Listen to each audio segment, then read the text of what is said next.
الصلاة خير من النوم۔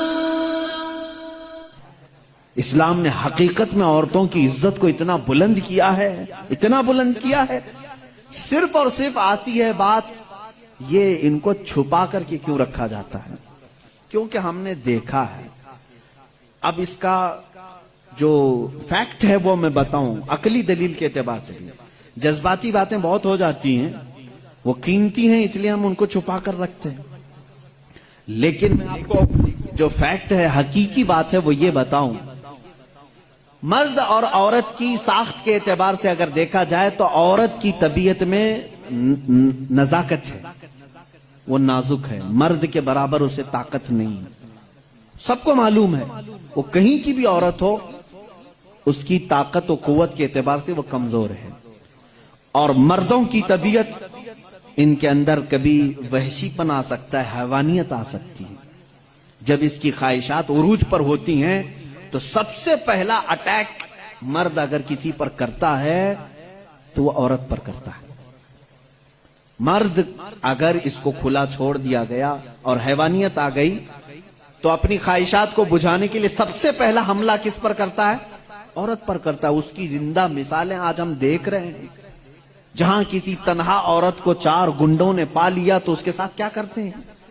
کتے بھی اس طرح سے نہیں کرتے جس طرح سے یہ کر جاتے ہیں، اس کے ساتھ ریپ بھی کیا، زنا بھی کیا، خواہشیں پوری کی اور اس کو پھاڑ کر کے بھی پھینک دیا۔ جانور کوئی ایسا کرتا ہے؟ جانور بھی اس طرح سے نہیں کرتا۔ اس کا مطلب یہ ہے، رپورٹ یہ بتاتی ہیں پوری دنیا کی کہ مرد کے اندر اگر شہوت کا غلبہ زیادہ ہو گیا اور اس وقت عورت اسے سامنے نظر آ گئی تو پھر یہ اپنی حیوانیت پر اتر کر سکتا ہے، اس کا ریپ بھی سب کچھ کر سکتا ہے۔ اس لیے اسلام نے ہمہ وقت عورتوں کو کہا کہ پتہ نہیں کہاں درندے ہیں، تم ہمیشہ اپنے آپ کو محفوظ رکھو۔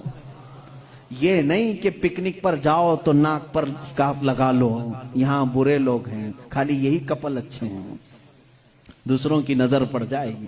اسلام نے ہر وقت کے لیے عورت کو یہ کہا ہے کہ تو اپنی حفاظت کی ذمہ داری خود رکھ لے، اس لیے کہ تیرے جسم کو دیکھنے کے بعد کئی ایسے مرد ہیں جن کی خواہشات انگڑائیاں لیتی ہیں اور پھر وہ حملہ کر سکتے ہیں۔ تمہاری جان کا بھی خطرہ ہے اس میں، صرف عزت لوٹنے کا نہیں، جان کا خطرہ ہے۔ ریپ کے بعد قتل ہوتے ہوئے نہیں دیکھے؟ ابھی سال نہیں گزرا ہوگا، حیدرآباد میں، دلی میں کتنے واقعات ہوئے، اچھے پڑھی لکھی لڑکیوں کے ساتھ، اچھے بڑے گھر کی لڑکیوں کے ساتھ یہ معاملات ہوئے کہ نہیں ہوئے؟ اب یہ جب ہم جواب دیتے ہیں تو وہ یہ کہتے ہیں کہ مردوں کو آپ تلقین کریں کہ وہ عورتوں کو چھیڑ چھاڑ نہ کریں۔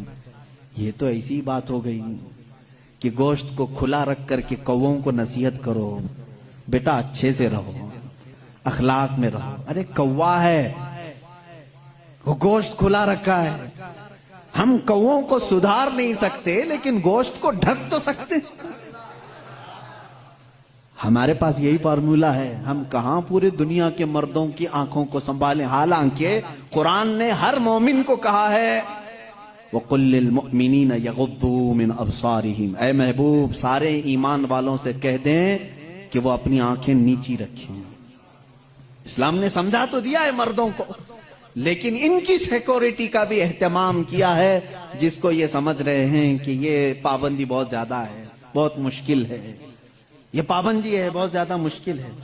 جن لوگوں نے کہا تھا کہ یہ اسلام کی زور زبردستی ہے، عورتوں کو اتنا قید کر کے رکھتے ہیں، بیچارے آج 12 گھنٹے ہاسپٹل میں پورا کا پورا نقاب پہنے ہوئے ہیں، پورا کا، اور ایسا نقاب پہنے ہوئے ہیں کہ ہوا بھی آنا مشکل ہو جاتی ہے۔ اور ہم تو برقعے بیچنے والے مشہور تھے، برقعے بیچنے والے مشہور تھے، آج پوری مغربی دنیا مشہور ہو گئی، پی پی کٹ نام رکھا ہے تم نے، برقعے ہی بیچ رہے ہو، بیچ رہے ہو۔ ہم تو صرف حفاظت عورتوں کے جسموں کی کر رہے تھے، تم نے تو برقع اب مردوں کو بھی پہنا ہے، سب کو پہنا ہے۔ اب ان سے پوچھو کیوں اب سختی نہیں ہے؟ یہ کسی کے جسم کو اتنا ڈھانک کر کے رکھنا یہ زور زبردستی نہیں ہے؟ تم کہتے ہو اسلام اتنی سختی لے کر کے آیا ہے کہ عورتوں کو بند کر کے رکھا. اب یہ جواب دیں نہیں، وائرس پھیلا ہوا ہے، وائرس پھیلا ہوا ہے، جسم کو لگ نہ جائے. ارے نادان، یہی تو 1400 سال سے ہم کہہ رہے تھے.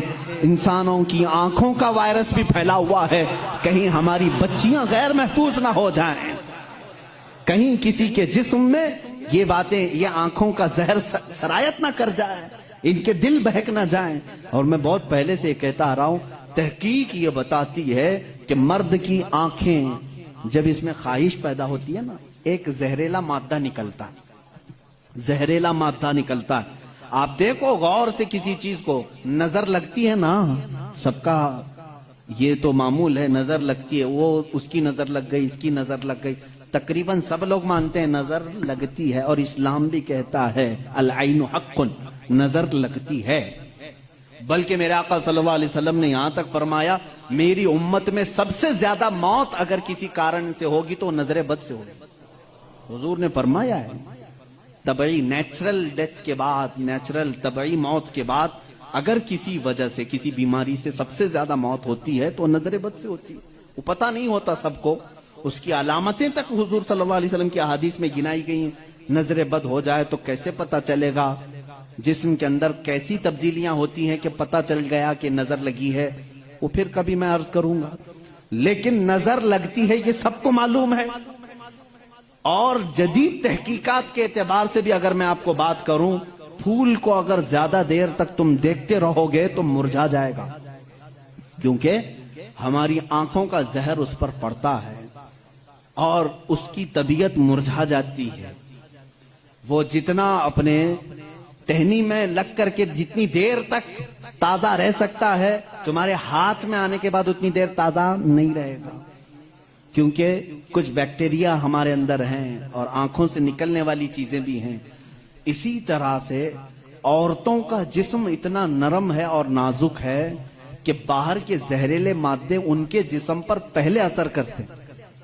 مردوں کے جسموں پر کم، لیکن عورتوں کے جسموں پر زیادہ اثر کرتے ہیں. اب کوئی وحشی درندہ جس کی نگاہیں زہر پھینک رہی ہوں اور کسی لڑکی کا جسم ننگا ہو، وہ بغیر لباس کے ہو، تو ظاہر سی بات ہے اس کے جسم کے اندر جیسی ہی وہ نظریں جاتی ہیں، اس کے دل میں بھی برائیوں کی خواہشیں پیدا ہونا شروع ہوتی ہیں.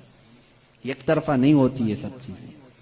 اس کے اندر جو خرابی آئی وہ اس کی آنکھوں کی وجہ سے. اسی لیے میرے آقا صلی اللہ علیہ وسلم نے فرمایا فَإِنَّ الْعَيْنَ تَزْنِي، آنکھ بھی زنا کرتی ہے. حضور صلی اللہ علیہ وسلم نے فرمایا آنکھ بھی زنا کرتی ہے. اب مجھے بتاؤ میرے عزیزو، اسلام نے اتنی جو حفاظت کی ہے عورتوں کی، اس کو تم کہہ رہے ہو زور زبردستی ہے؟ اسلام دین فطرت ہے، صرف وہی بات کرتا ہے جو انسان کے لیے سوٹیبل ہو.